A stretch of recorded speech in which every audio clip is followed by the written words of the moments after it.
This is the Reviewing Network Live, a weekly stream of consciousness recording session where I sit back with you folks out there, talk about some of the big news stories from the past week, and some other things I found that might be of amusement to you out there. I think you might get a kick out of it.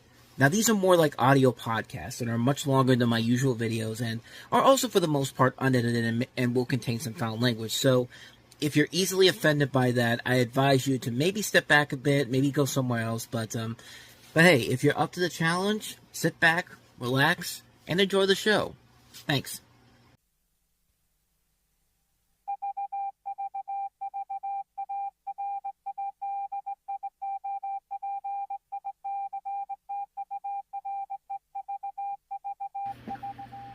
And for the 135th time, we are live from the Reviewing Network studios. Hello, everybody, and welcome to another exciting episode of the Reviewing Network Live. Happy Easter to all you folks out there. Hope you had a good Easter Sunday.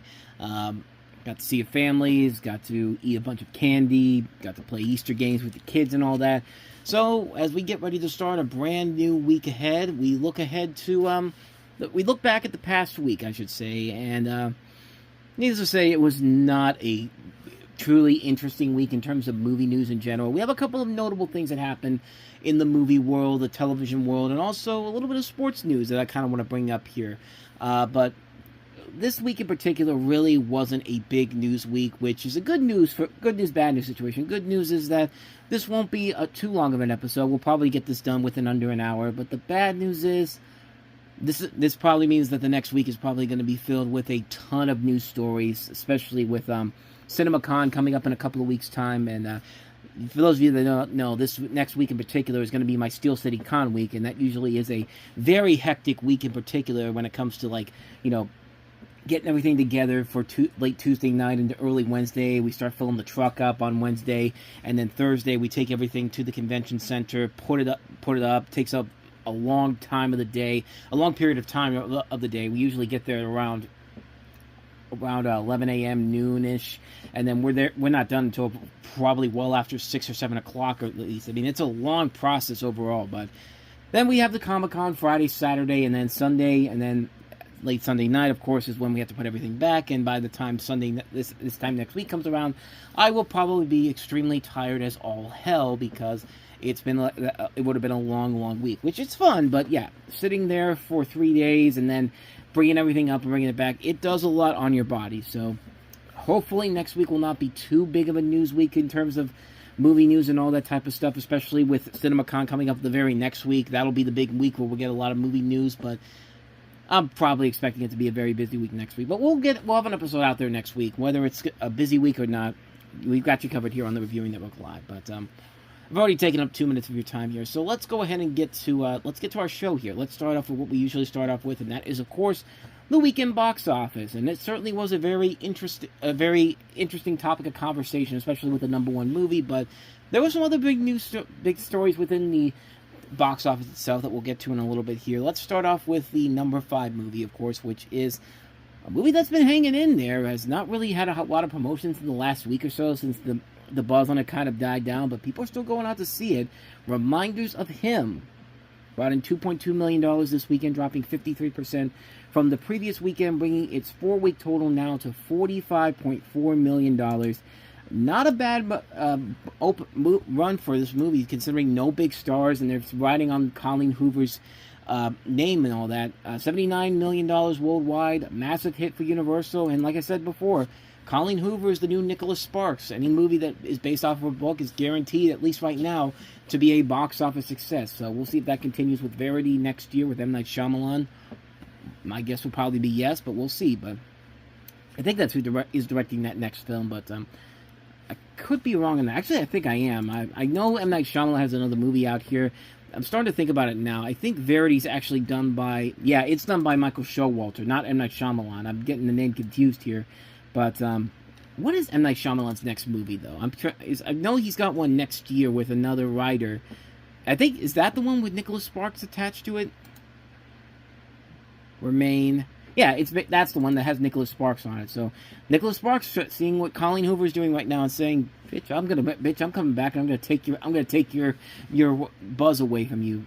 Probably not, but it will probably be a hit overall, especially since it looks like it's coming out on Valentine's weekend. It's going to be a romantic thriller, so maybe that could be that. Maybe that could be the case for that. But anyway, I'm getting off topic here. Let's get to number 4.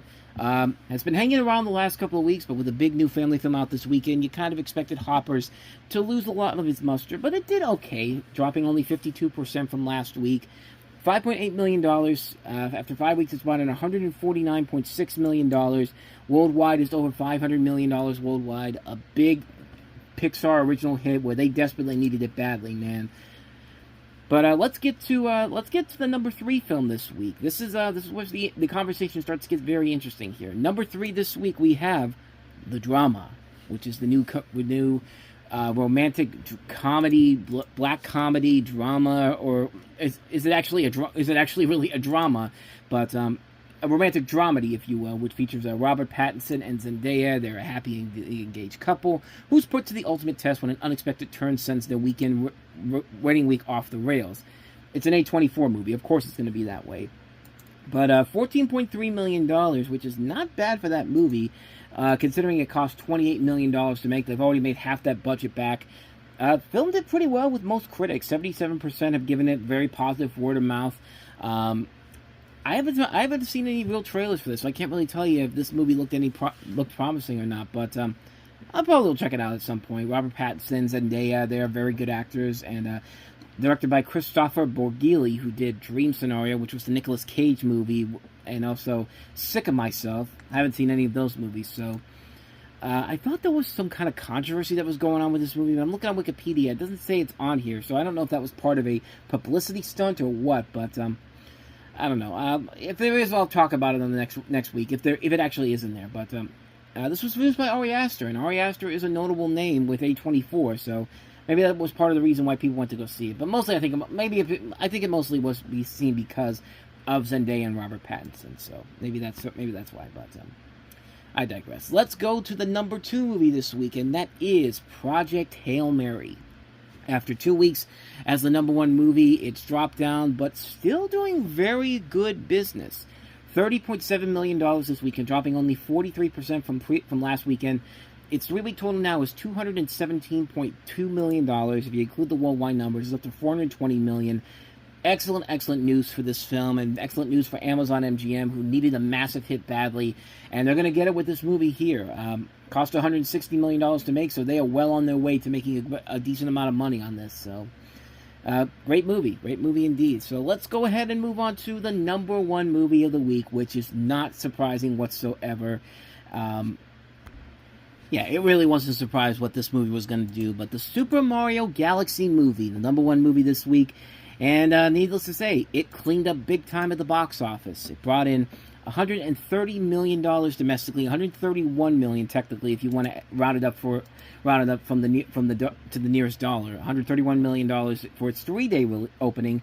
It has already made $190 million after 5 days of release. It's already at $372 million worldwide after 5 days of release. Now, if you want to compare it to the original Super Mario Brothers movie's opening weekend, the opening weekend on that one was $146.3 million and $204.6 million after the 5 days. So it is down from the previous movie, but nevertheless, this really isn't much of a shocker that this movie did as well as it did. Even with people like me saying that I really didn't enjoy this movie, who are you going to deny the power of this movie in general? I mean, this is coming at the exact right time. You've got Universal, who, of course, was going to use every sporting event and every event on television that they have on NBC to promote this movie. They started the promotions for this all the way back in November. I remember watching Sunday Night Football in November and seeing a commercial for the Super Mario Galaxy movie. They did the exact same thing they did with the first movie. And, of course, with the Super Bowl this year, the Olympics, the extra editions of the NBA and Major League Baseball. Yeah, it's not a shocker that this movie was all over the place and people were going to go see it regardless. And it did exactly what it needed to do. Deadline Hollywood has a list of all the records that it has made so far. So here are those records. Globally, it's the biggest global opening at the box office for the year so far. It's only April 5th, I know that, but it's the only animated franchise to have 2 titles open to $350 million plus globally. It's the 5th biggest global opening ever for an animated film, and the 4th biggest MPA animated opening of all time, behind only Zootopia 2, with $560.3 million, and Moana 2, $389.3 million. The second highest global opening for Illumination of all time, behind only the first Super Mario Bros. Movie. Same for the second biggest global opening of a film based off of a video game. The 5th biggest global opening for a Universal film of all time, behind the Super Mario Bros. Movie. Studio's top 3 are Fate of the Furious with $541.9 million, Jurassic World with $525.5 million, and F7, Fate of the Furious 7, $397.6 million. Domestically, the biggest opening of the year so far, 4th biggest 5-day opening ever after Moana 2, which had $225.4 million, Super Mario Bros. Movie $204.6 million, and Transformers Revenge of the Fallen $200 million. The biggest 5-day domestic opening since Moana 2, 4th biggest 3-day over Easter weekend after Batman v Superman $166 million, why did they call it F7? Furious 7, $147.1 million. Like, it literally says F7 on here, it's not F1, guys, but Super Mario Bros. Movie, $146.3 million. The second highest 3-day domestic opening weekend for Illumination of all time, behind only the Super Mario Bros. Movie. The biggest 3-day domestic opening since Wicked for Good, $147 million. The second biggest 3-day animated domestic opening for a Universal film, behind the Super Mario Bros. Movie. The third biggest 3-day domestic opening for a film based on a video game, behind only a Minecraft movie, and the Super Mario Bros. Movie will join Shrek, Toy Story, and Minions as the only animated franchises to have 2 titles open to more than $100 million for 3 days at the domestic box office. And for international, the biggest MPA international opening weekend of 2026, the only animated franchise to have 2 titles open over $170 million internationally. The first with $183.2 million in like-for-likes. Second biggest international opening for an Illumination movie, behind Super Mario Bros. In like-for-likes. And second biggest international opening for a video game after Super Mario Bros. The movie. So, yeah, needless to say, broke a ton of records this weekend, and the world is its oyster right now. There's literally no big family films coming out to combat it for at least another 2 months. I mean, I don't see any other animated movies that can come in and compete with this. I mean, next week, you got one movie, You, Me, and Tuscany, which we'll touch on that in just a second here, because there's a little bit of intrigue with that film for the future of those type of films. But again, we'll touch on that in just a second. Then the following week, you got Lee Cronin's The Mummy, which obviously that's not tailored for kids. Then on April 24th, you got the Michael Jackson biopic. Then May 1st, The Devil Wears Prada 2. If you want to count Animal Farm from Angel Studios as a threat, possibly, I guess that would count, but I don't think anybody's really going to go see that film. You got The Sheet Detectives, which I don't know if that's being sold as a family film or not. I want to see it. It's got a cast that includes Bryan Cranston, Hugh Jackman, Emma Thompson, Julia Louis-Dreyfus. I don't know, though, if it's going to be a film tailored for the kid audiences for that one. Then May 15th, you've got nothing big except for for more adult films like Mortal Kombat 2, which I thought that was coming out on May 8th, but I think it is coming out on May 8th because Box Office Mojo doesn't update this very often. Obsession, Is God Is, May 22nd. That's probably the next big family film to go up against Super Mario Brothers. The Mandalorian and Grogu, which will be the next big family film. And then after that, I think the next big CG animated film is going to be Toy Story 5 in June. So, yeah, we've got a long way to go for an animated movie to come in and try to combat Super Mario Galaxy. So, the world is its oyster for the next 8 weeks now, it looks like. I think this will stick around for a long time. I don't think there's going to be any big competition for the family dollars out there. Like I said before, I really didn't enjoy this movie. I know people are giving it a pass because, well, it's a kid's movie. Kids will like anything. It's just like, it's like I said in my review. You know, kids can like them. Kids will like anything. I mean, kids will like a mold of my poo if you just tell them, hey, it's like a sand. It's like a Play-Doh mixed with sand and all that. You can do whatever you want with it. Don't mind the smell and all that. Like, I mean, that's basically the argument I have with this. It's just like, yeah, the movie is for kids and all that, and kids will like it, but at the same time, wouldn't you rather see a kids movie that based off a video game property that doesn't insult the intelligence of its audience? I mean, what the Super Mario Brothers sequel should have done, honestly, was take the Sonic the Hedgehog method, and what they did with this film was go down the Minecraft movie route. I still am convinced that this film did not have a finished script, and they basically finished it after they saw a Minecraft movie and saw how big that was going to be, because there is a lot of Minecraft movie-esque type of material in this film here. The pointless cameos, also with a little bit of Batman v Superman thrown in there. I mean, like I said in my review, this is the Batman v Superman of video game movies. Like, this was absolutely abysmal to sit through. Yeah, it's a great-looking movie, and sometimes you get a good character here or there, but visuals don't always make the movie, man. And for somebody who really liked the first Super Mario Brothers movie, I was really let down by it. This is my pick so far for the worst film of the year, just because of how underwhelming this film was in terms of failing to adapt, to expand the story, and just focusing on Easter eggs, new characters that are absolutely pointless to the story, the story that makes no sense, too many subplots. I mean, it's a bad movie, man. It's a really, really bad film.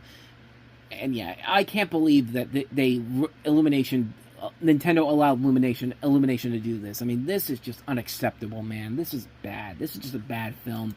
But ain't nothing I can do about it, because it's going to be it's probably going to stick around in the top 5 for the next 8 weeks until Memorial Day weekend, when the new Star Wars film comes out. But like I said, next week the big new release that's worth talking about is You, Me, and Tuscany, the new movie with Haley Bailey and Regina Page, directed by Kat Carrillo, who did Marry Me. And there is actually a lot of intrigue with this movie in general, because the report out there that I saw was that they are watching this movie very closely at the box office to see what the future holds for these movies where you have these two black actors at the leading roles of the romantic comedy. And I mean, I don't know how much they're expecting this to do. It doesn't look like a bad movie. I actually do want to see it. I mean, I do like these actors that are starring in it. And it's got the producer of Girls Trip, Will Packer, at the forefront of it. So I don't know how much they're expecting this movie to do here. I hope they're not expecting like these grand high numbers here. But I mean, I have not seen a whole lot of advertising for this movie, so that's not a good sign for this film going forward. But we'll see what happens next week. See if whatever it makes is enough for the studios to say, okay, we can keep making more of these movies. Which I don't understand why they're watching this movie in particular for that in general, but I don't know. I'm not the one running Hollywood, unfortunately. So, with all that said, though, let's get to the few news stories I have this week that's worth talking about. And we'll start off with a spin-off movie that they've been talking about for a long period of time. And once the actress won the Oscar for this performance, it eventually it eventually moved forward. And that is that it is official, ladies and gentlemen. The Aunt Gladys movie is in the works. The prequel to the character from Weapons. They've been talking about doing a prequel ever since the first movie came out last year. And once Amy Madigan took the Oscar home this past month, finally became official. This is from Deadline Hollywood. Zach Cregger and Zach Shields will write the screenplay to the upcoming prequel to the critically acclaimed horror film Weapons. The New Line of Warner Brothers project's current working title is Gladys. Krieger and Vertigo Entertainment's Roy Lee and Miri Yoon are returning to produce. Cregger is rep by CAA, Artists First, and Carl Austin and Michael Auerbach. Weapons grossed over $270 million worldwide. Amy Madigan, who portrayed the main antagonist Aunt Gladys, won an Academy Award for Best Actress in a Supporting Role. Madigan also won a SAG Award for a role of the mysterious relative of Alex, played by Kerry Christopher. This is a woman who knows what she has to do, and she does it, Madigan said of her character in an interview with Deadline before her Oscar win. Now, granted, some of her methods might be a little unusual, but she has that, and I think all women in our business should have more of that confidence, myself included. So if I could take that away from it, I'll say this is a win for Aunt Gladys and for me. Zach Shields most recently worked on Godzilla x Kong: The New Empire for Warner Brothers and Legendary, and prior to that, he wrote Godzilla vs. Kong, Godzilla King of the Monsters, and Krampus for Universal and Michael Dougherty. In television, he most recently co-executive produced Alma Harrell's Lady in the Lake feature for Apple, starring Natalie Portman. He also served as a consulting producer on Monarch: Legacy of Monsters. And earlier this year, Shields played Dad's Leg, starring Rain Spencer, Emily Alphus, and Ted Monty, ran at Los Angeles' Hudson Theater from February 20th to March 2nd. The dark comedy watches two estranged sisters fight over their father's soon-to-be amputated leg while rehashing the past. Cregger's film adaptation of the video game Resident Evil is slated for release on September 18th, 2026. So they've been talking about doing this movie for a while now, and once Amy Madigan got the Oscar, it was basically right there. They could have just stamped this and said, "Okay, you get to make this movie." So this movie's getting made. It's in the works, and we'll see when it comes out. Hopefully sooner rather than later. But Hey, Amy Madigan was great in that movie. She was really great. She was really fun in that film. Really, really great movie. Really, really great movie. Really great performance by her. It was one of my favorite movies of the year, and what more can you say, man, except bring on Aunt Gladys, man. I mean, that scene at the end when the kids come after her is so brilliantly handled and so funny and so twisted, but I loved every single moment of it. So not much more to say about that one. Let's go ahead and move on to our next story. And that is that they are going to try once again to bring the Bonfire of the Vanities back to life in a movie or TV show. This time it's a TV show. Of course, the last time they tried this, it was in 1990, and it was a movie starring Bruce Willis, Tom Hanks, and Melanie Griffith. And you thought maybe with those stars involved in it would turn out to be a great movie, but then they decided to go completely against everything that was in the book. And that film ended up not doing so well. So, will they get it right this time around? Let's see who's involved in this one. Tom Wolfe's incendiary 80s New York City satire, The Bonfire of the Vanities, is being turned into an Apple TV series. David E. Kelley, who made Presumed Innocence for Apple TV, is writing the episodes, while the Batman's helmer, Matt Reeves, is aboard to direct and be executive producer. The series hails from Warner Brothers Television, and it marks the continuation of a burgeoning relationship between Apple TV and Kelley, the Emmy-winning showrunner behind the acclaimed adaptation of Scott Turow's Presumed Innocence. Kelley, the writer and executive producer of Margot's Got Money Troubles, which starred Ellie Fanning and Nicole Kidman, on which Apple TV premieres April 15th. It's Kelley's second turn adapting a sprawl wolf tale. He was creator showrunner for A Man in Full, which starred Jeff Daniels and Diane Lane for Netflix. The Bonfire of the Vanities has a colorful cinematic history. Wolfe lacerated 80s New York City high society from the rise of Wall Street masters of the universe traders and raiders to their stick-thin social X-ray wives and mistresses, to the simmering racial tensions between moneyed Manhattan and the have-nots in the outlying boroughs, down to lightning rod activist leaders who rode racial validity to national stardom. The tale unfolds as a Wall Street bond trader named Sherman McCoy, the quintessential master of the universe, lives a charmed life until he takes a wrong turn, ends up in the Bronx, and his frightened mistress takes the wheel and runs over a black man who approached the couple. Cue the mayhem. Published in 1987, Wolfe's novel captured a moment in New York City at the time when Wall Street titans like Michael Milken became stars and activists like Al Sharpton made names for themselves seizing on powder cake situations. Like the case of Tawana Brawley, a young black woman who claimed to have been assaulted and smeared with feces by a group of white men, and the tragedy of Michael Griffith, a young man hit and killed by a car, fleeing a gang of white teens who had beaten the 23-year-old and his friends outside a pizza parlor in the white neighborhood.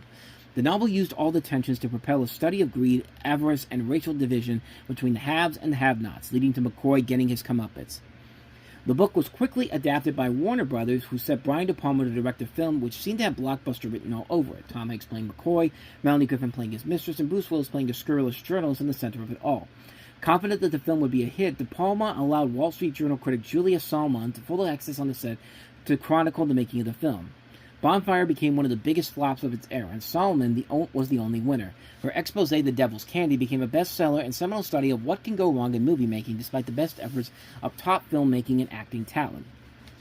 Wolfe's books have always been challenging adaptations. Though his space saga, The Right Stuff, became a terrific film under the direction of Phil Kaufman, A Man in Full went through several iterations before Kelley nailed it into a series. Others, like the LSD-fueled, the electric Kool-Aid acid test, is in the midst of numerous attempts to squeeze out a movie out of its LSD proponent, One Flew Over the Cuckoo's Nest author Ken Kesey and his merry pranksters, with Oscar winner Oppenheimer producer Charles Rober the most recent to take on the material. Two and a Half Men's Chuck Lorre took a previous crack at turning The Bonfire into the Vanities into a limited series back in 2016. It stalled.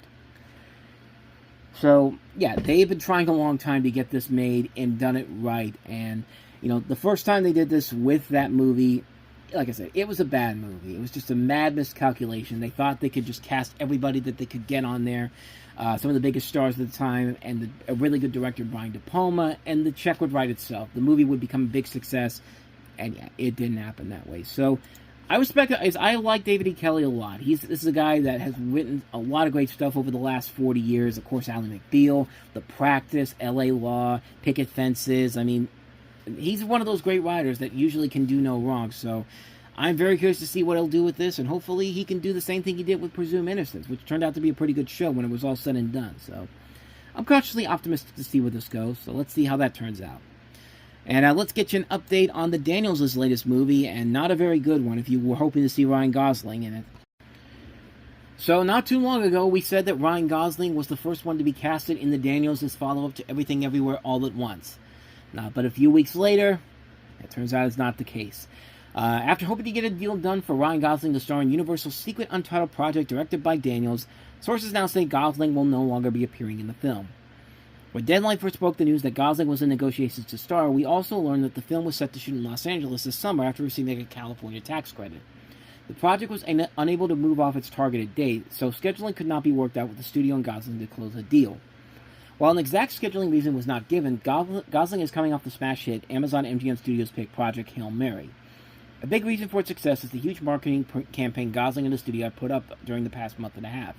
Added in the long shoot for his upcoming Star Wars Starfighter that ended his 2025, a longer break than what was needed to meet shooting dates made sense for the scheduling conflict.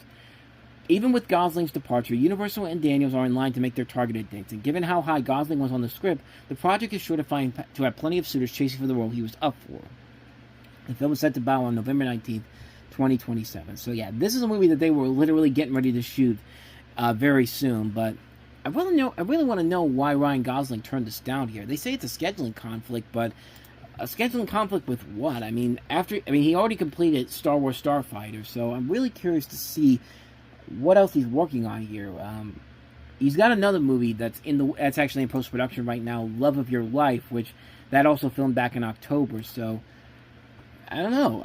I mean, it's kind of a big deal that he's not involved in this movie here, but I mean, if they want to get this out before November of next year, they're going to have to find somebody pretty soon to essentially take over the role here, which they'll probably do. I mean, this has been a project that's been in development for 4 years, now at least 4 years, because this came after Everything Everywhere All at Once, so I don't know. It'll be very interesting to see how soon they can find somebody to star in this movie here and see if this actually gets made, because like I said, they've been talking about this movie for a while now, so I'm really curious to see if this will make it to the November 2027 end date, or it might end up getting moved again, but like I said, only time will tell. So let's move on now to our next story.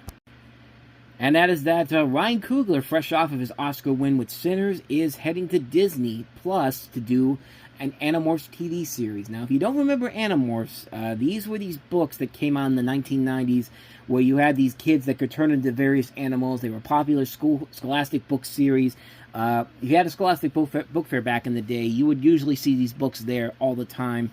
There was actually a 90s TV series that I think was on Nickelodeon at first, or if it wasn't on Nickelodeon first, it made it there eventually. I think it was either on Nickelodeon first or was on Fox Kids first. I can't remember, but I do remember that show. But as Variety has the story here, an Animorphs TV series is in early development at Disney Plus. Variety has learned exclusively.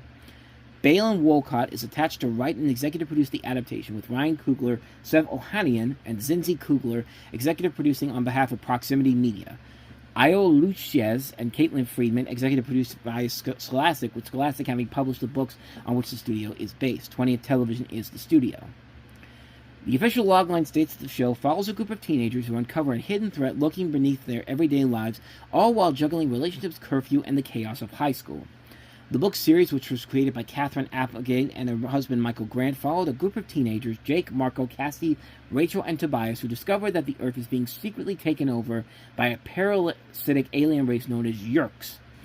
The group meets a dying alien on the Andalite race, which has been fighting the Yeerks and their expansion across the galaxy. The Andalite give them the abilities to morph into any animal they touch by absorbing the animal's DNA. They use this power to launch a secret resistance against the Yeerks and to save the world. They are later joined by Axe, a young Andalite stranded on Earth. There were 54 main books in the Animorphs series, beginning with the invasion in 1996 and concluding with the beginning in 2001. Each book was told from the first-person perspective of one of the main characters. There were also several companion novels in the Hork-Bajir Chronicles, the Andalite Chronicles, and Visser. They have sold more than 35 million copies worldwide. Wolcott most recently worked as a supervising producer on Hulu's The Testaments, which just premiered this past week, and wrote for the FX series Class of '09.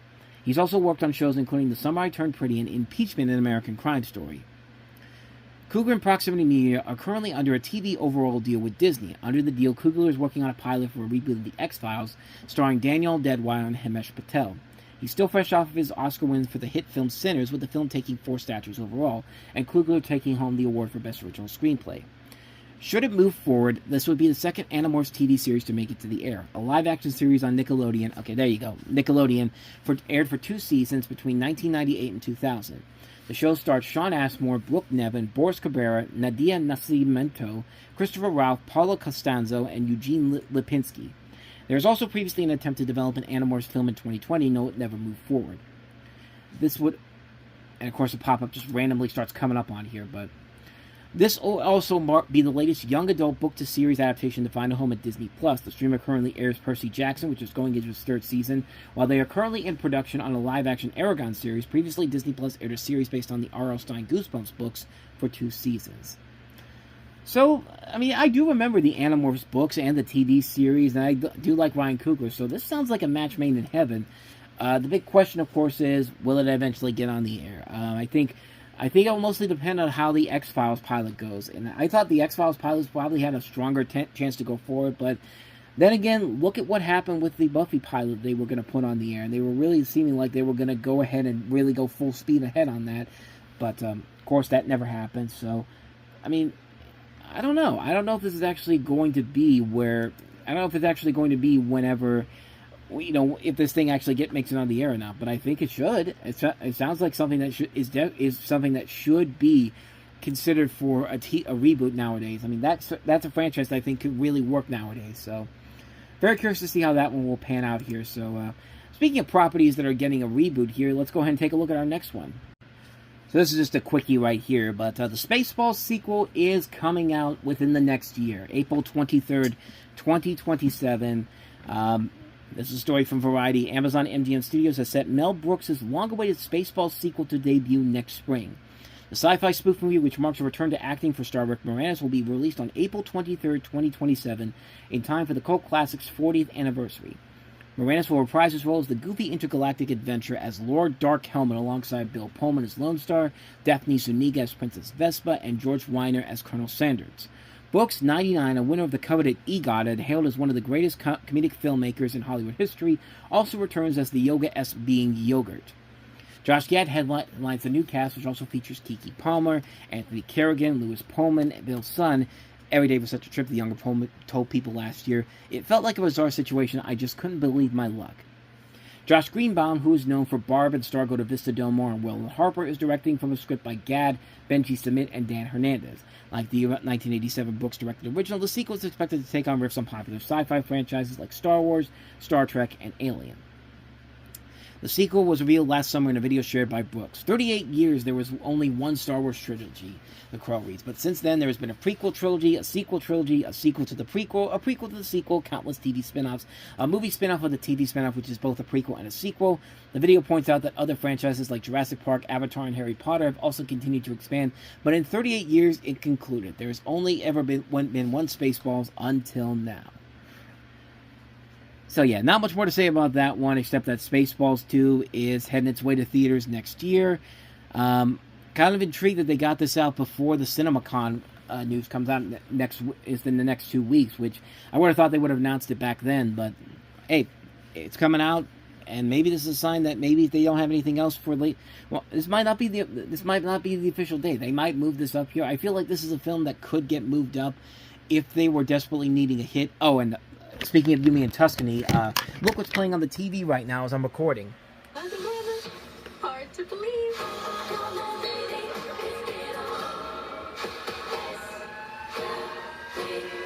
sweet Jesus. That's good. Keep it together, girl. You can eat, pray, and love me, baby. Yumi and Tuscany, rated PG-13. Okay. Tonight. Only in theaters Friday. So there you go. I was just complaining about the fact that I haven't yet to see a lot of ads for this movie, but there you go. During Sunday Night Basketball, nonetheless, they're showing a preview for it. So, hey, shut me the hell up on that front there. But anyway, back to the story right here with Spaceballs 2. I mean, you know my stance on comedy sequels, where they take a long time to get made, and then, you know, when they come out, they're not usually all that good. So, yeah, I have my trepidations about this movie, but nevertheless, I am kind of excited. I'm kind of excited to see this one, considering they got everybody back for this one here. So, I would not be shocked at all if this turns out to be a fun film. It might turn out to be on the same level as something like is something like Beetlejuice, a movie that I wasn't expecting a whole lot from, but turned out to be pretty good. So maybe there is a chance that this could be really, really good. So I'm looking forward to it when it comes out next April. So yeah, with all that said, let's go ahead and move on to the next story we have here, which is pretty hilarious. But which it sounds terrible at first, but considering what this guy is doing with this company and the fact that they apparently don't have enough safety regulations, this made me laugh pretty hard.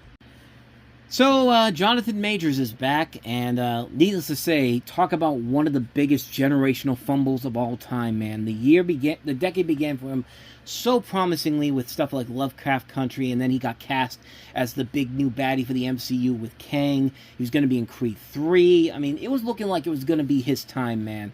And then turns out he's a woman beater, and he's an assault magnet. I mean, he's done so many negative things in the last couple of years that has ruined his reputation so much that he's essentially joined the dark side, and in this case, in the dark side, it's working for the right wing organization known as the Daily Wire.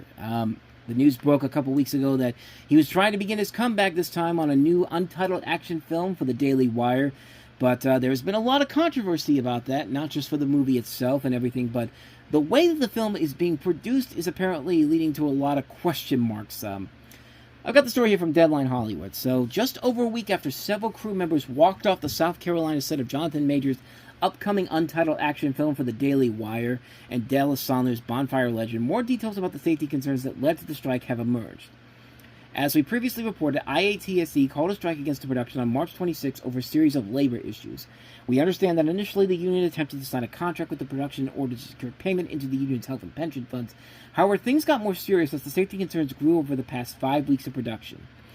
Producers have not denied any of the below allegations, but when reached by Deadline for comment, they say they don't negotiate with communists. Okay, I mean that's pretty much a denial there. If you have to call somebody a communist simply for asking questions about what the hell is going on with the set of your movie, so there's that. But Deadline spoke with several crew members who have stopped work on the production, who say that the strike effort gained steam at the top of last week after Majors and co-star J.C. Kilcoyne accidentally tumbled out of a window while filming a scene. The information was captured on video obtained by Deadline, which is embedded below. So I'll show you like the sound effects for that in just a little bit here. But multiple sources confirmed to Deadline that the accident occurred after the window was replaced with an unsecured sheet of tempered glass to be purposely shattered in a later stunt that did not involve any actors. Since the tempered glass was only sitting loose in the window, both the actor and the sheet of glass fell about 6 feet to the ground. Kilcoyne required stitches all over his hand after the incident, sources with knowledge of the incident said. So I've got the video here, so I'll go ahead and just show that to you in just a moment here. Let's take a look and see if I can find it. Alright, I finally got it queued up here. It took like 5 minutes to do it because of ads and all that. And just as I was saying that, an ad starts popping up here. Deadline's video player, man, is so fucked up here. But I've got the clip right here, so I'll try to put a video in here. I don't know if it's actually going to work, or for someone might try to copyright strike this, but if I can put a video on here, I will. But I'll put a link. If not, I'll put a link to the article where you can see here. But let's take a listen to this.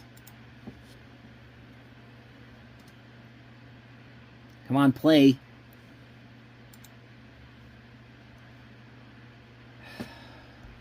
And like I said, Deadline's video player is being a steaming pile of garbage. So we're going to go ahead and look at the video on YouTube because it's on here. So, alright, now here it is.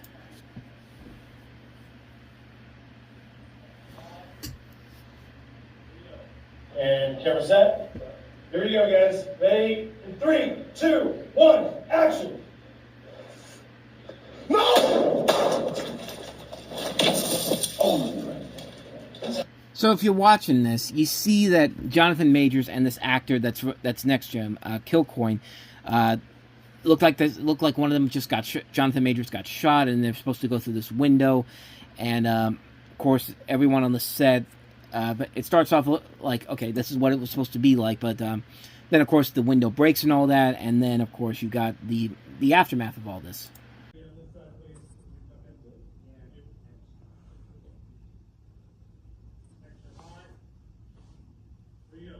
And camera set. Here we go, guys. Ready? In 3, 2, 1, action! No! Oh! Guys, let it come back. Let it come back. Yeah. Good? I'm good. You good? We shoot it? We shot it. Use it. Good. Be careful of the glass, guys. Be careful of the glass, guys. Yeah, it's funny how we had that said after the fact. And there's a great comment on here that says, "Director is a scumbag. Did we shoot it? Use it." I mean, yeah, you could tell that there is a lot of problems on this. But going back to the Deadline article, one crew member who said they arrived on the set after the incident to help reset the scene told Deadline of the condition of anonymity. "When I got there, nobody mentioned anything about people falling out of the window. It seemed weird to me. Reps for Major have not returned Deadline's request for comment." In a statement to Deadline, Rep for Kilcoyne wrote that the actor is doing well and was taken care of immediately by production. JC did not feel unsafe on set and continues to have a positive experience while working on the project, the rep added. While it seems to have been the inciting event for the strikes, crew members who walked off the job told Deadline that it was just the tip of the iceberg in terms of their concerns. Multiple workers corroborated incidents involving props falling onto crew, including a rigged tree branch that hit the set medic. Several crew also confirmed that there were no meetings with department heads on writer-director Kyle Rankin ahead of complex stunts or the use of prop firearms. We hear the production had been using airsoft guns, outreach to the armorer and prop master to determine set safety protocols surrounding firearms were not returned. In fact, one crew member with decades of experience told Deadline that they witnessed no normal production activities on set, such as the presence of a unit production manager or even a crew list. "You couldn't find anybody. You didn't know who they were," they said, adding that the crew eventually began circulating a black market crew list to try to identify their colleagues themselves. Deadline also understands the production required a location change after crews pushed back on the use of a space that was infested with black mold. Producers had wanted to move forward with the location even after a contractor warned that the building was likely constructed with asbestos and should be properly tested. Instead, crew director discovered the mold on their own as they prepped for the location. "They didn't really care about the long-term effects on the crew," one of the former set laborers told Deadline. "I don't think it even crossed their minds because they're so inept." I mean, we're not even done with the article yet, and this whole thing is just like, Jesus Christ, man. I mean, like I said, we're not even done with this yet. This keeps going. Members of the crew said they've also raised concerns about Special Effects Supervisor Chris Bailey, who had previously pled guilty to illegal possessions of explosives on a movie set. He was prohibited from handling explosive materials because of a prior criminal conviction, according to a 2021 press release from the Department of Justice. A Special Effects Supervisor on a movie set is responsible for designing and executing practical in-camera effects such as explosions, pyrotechnics, rigs, and atmospheric elements. When reached by Deadline, Bailey called that incident a paperwork infraction and said no pyro was mishandled. By the time the crew went on strike late last week, more than 60% had signed union cards affirming that they wanted a collective bargaining agreement via IATSE. However, the film's producers have made it quite clear that they have no intentions on doing so. In a new response to Deadline on Friday, Saunier said the entire industry is in free fall due to strikes, and now that their members are out of work, they're trying to sabotage the few people who are still producing. "We don't negotiate with communists."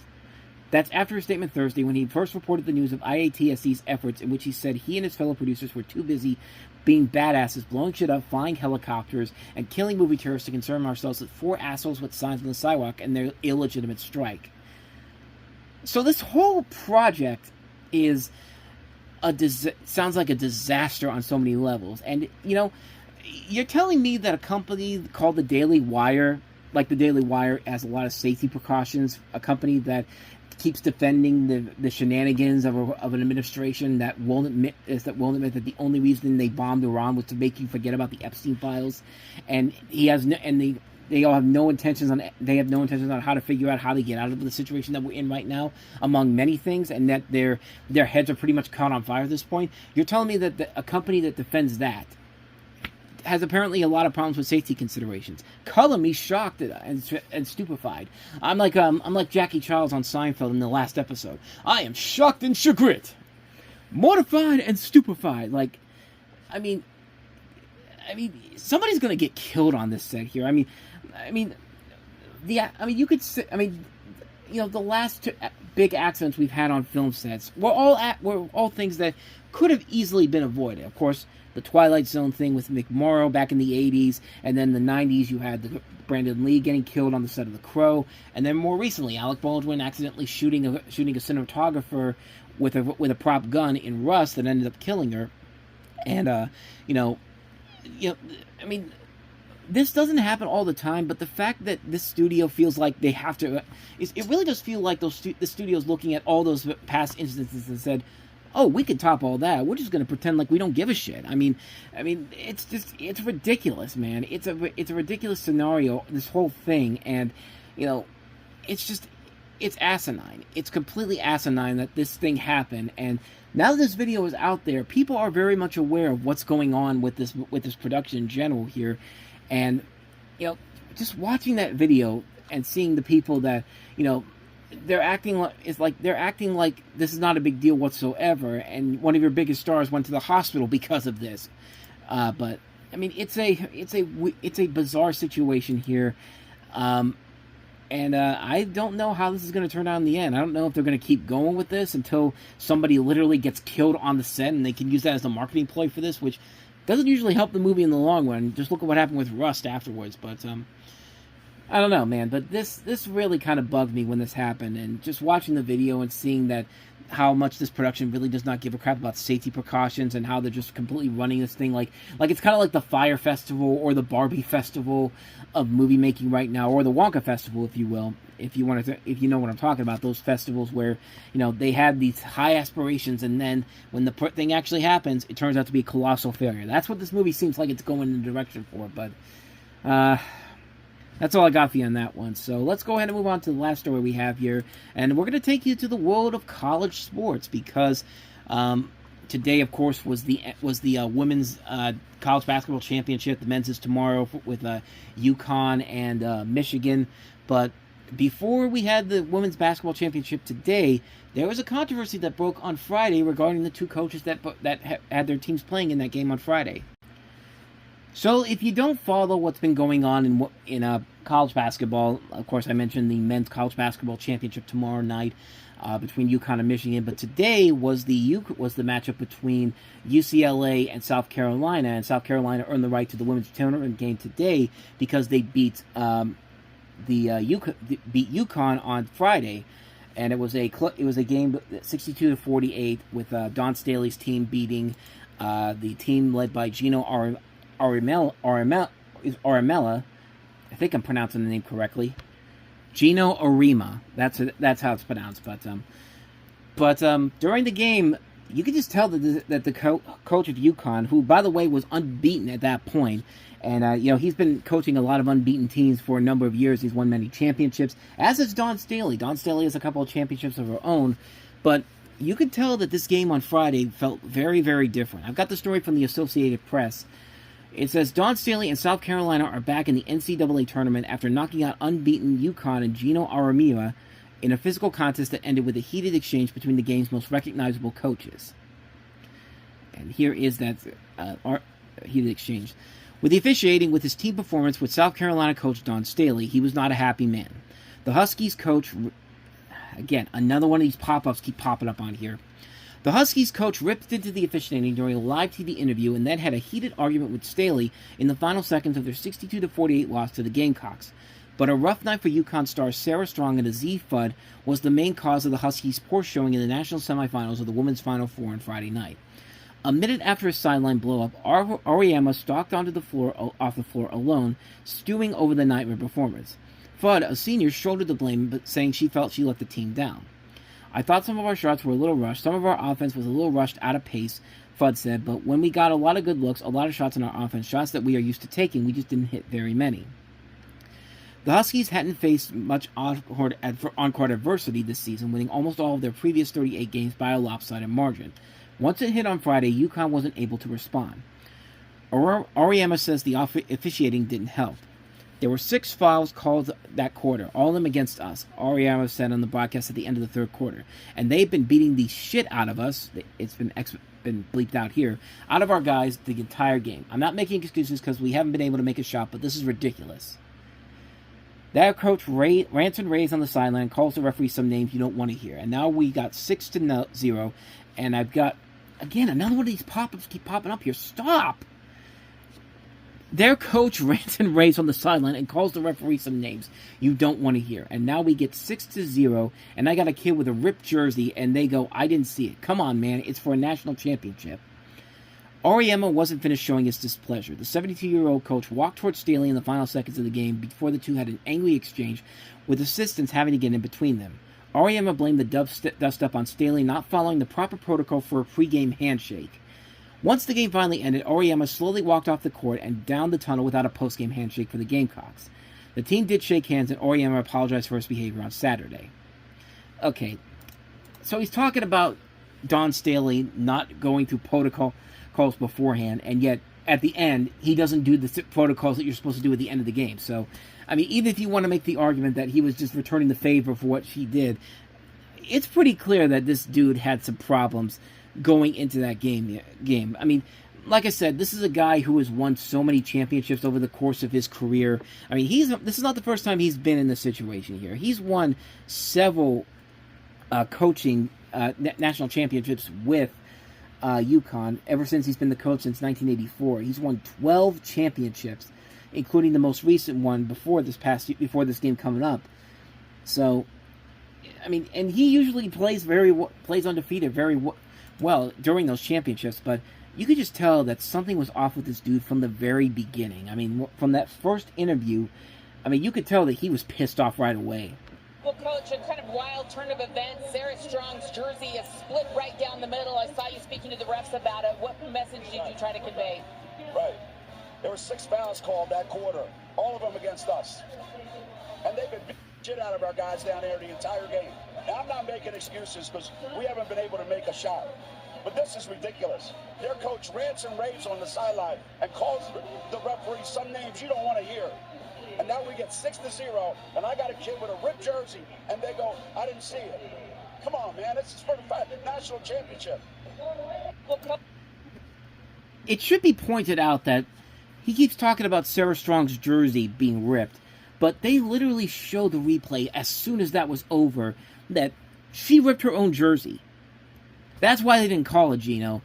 Like, it really did feel like it really felt like more pettiness because he's won so many championships. He just wants the red carpet to be rolled out for him.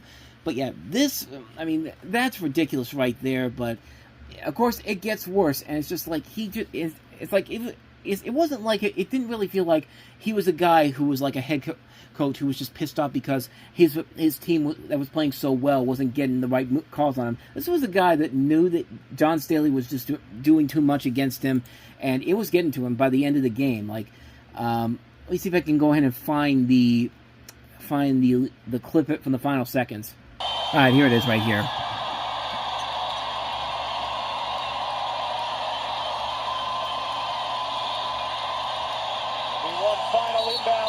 All right, so they're beating. The officials will hold the players now. Dawn and Geno getting into it a little bit on the sideline as Geno has to be held back.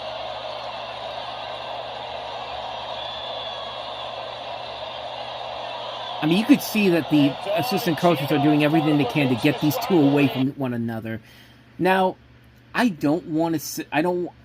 This is not me confirming anything or not, but I'm just going to take a wild guess and say that Geno Auriemma probably was very upset that he didn't get what he thought he was deserved, and essentially said some words that will not be said on here for obvious reasons that may have offended her or something like that. But I don't know. That's just my thinking there. But for those of you that want to know what that word is, basically it rhymes with the word. What's a word I can use here to kind of say that without really saying it? It rhymes with Tom Cruise's next movie. Let's just go with that. The next film that Tom Cruise stars in later this year.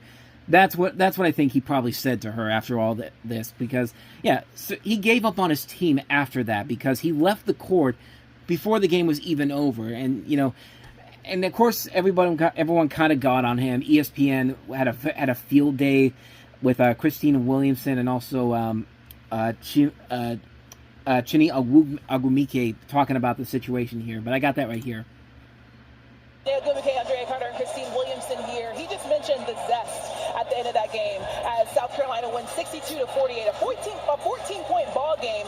And Andrea, you mentioned earlier in the game that you felt a tension in the air, and we saw it kind of displayed at the end of that matchup. What did you guys see play out? Yeah, what we saw at the end between the coaches is what was felt throughout the entire game in terms of the intensity. The players played so hard, but this moment right here was like everything boiling over. Yeah, completely. Honestly, Drea, you and I, we've been doing this for a couple of years. I also played in 3 Final Fours. This was the most intense game I have seen at this level. And it's because they care, that they're competitive, that they're passionate. Now, let's be real here. We understood that going into the Final Four with 2 SEC teams, which we know is the toughest conference, their physicality, there was going to be a narrative. There were going to be question marks about, can the officials let them play that way? Now, one thing I know is walking those shoes, you have to throw the first punch. You have to set the tone with physicality. Then you regulate, and then you settle into the game. And I do believe watching this game, when you see the South Carolina Gamecocks, they're going to play their style and physical and see if the rest will let them do that. And I do think that's where Geno found that frustration because his team was not able to get into an offensive rhythm. When you look at UConn, what did they shoot? They shot 31% from the field. Their layups that they normally make, they were missing. Their three-point shots, they didn't have the rhythm because it felt like they were getting moved. But that is how South Carolina plays. That's their MO. And so overall, you read how the game is going, and sometimes you just have to play knowing that refs don't really call as much at this level. Yeah, so essentially what I think it really boils down to is the fact that, you know, they were 38-0, they thought they were unstoppable, but, you know, you have one bad game, and of course it's going to boil over. But keep in mind that this is not the first time that Geno Auriemma has gotten into it with a head coach of a women's basketball team that was a woman. Of course, he had a big kerfluffle with Pat Summitt from Tennessee. So this is not the first time he's done something like this, but I think it was so synonymous here because Dawn Statley's team was just beating the ever-loving crap out of Geno Auriemma to the point where he just couldn't take it anymore, and just like poor sportsmanship really does come out into play here. That's really what it all comes down to. The guy was just being a clown, poor sportsmanship. The fact that, you know, he missed out on another championship when he's got like 12 already. It's just kind of like, dude, you made such a big deal you're making such a big deal out of this for nothing, and now you're the one that looks the fool because of this whole thing. And now you have to come out, do your apology tour when you say you're sorry, when you really are not, man. I mean, let's be honest. The only reason he's apologizing is the fact that he got caught several times during this game here, and it's just like, I mean, it's a joke. It's a real joke here. Now, obviously, I don't think UConn's getting rid of him anytime soon, but I mean, the guy's been there for 40 years. He's got the championships to stay there as long as he can, as long as he wants to. So, I don't think it's a situation where he's gonna get fired from this whole thing. But it is definitely something that, if I'm UConn athletics, I'm looking at this and going like, we might need to watch this guy over the next couple of years and how he takes some of these losses, because this is getting kind of ridiculous here. But I don't know. That's just my personal feeling behind that whole thing in general. Like I said, I'm not really I don't really watch a lot of women's college basketball. Not because I don't want to, it's just because I just don't really have the urge to do so here. But here's the one thing that Geno can say here is that, hey, Dawn Statley lost today. I mean, UCLA did beat them today in the national championship here. So I couldn't remember what the score was. It was I just gave you the wrong score here. It was, where is it? There it is. 79-51. So it was a pretty convincing win for UCLA. So take that for what as he could probably take that in stride to be like, well, hey, I may have called her out, but at least she didn't win another championship.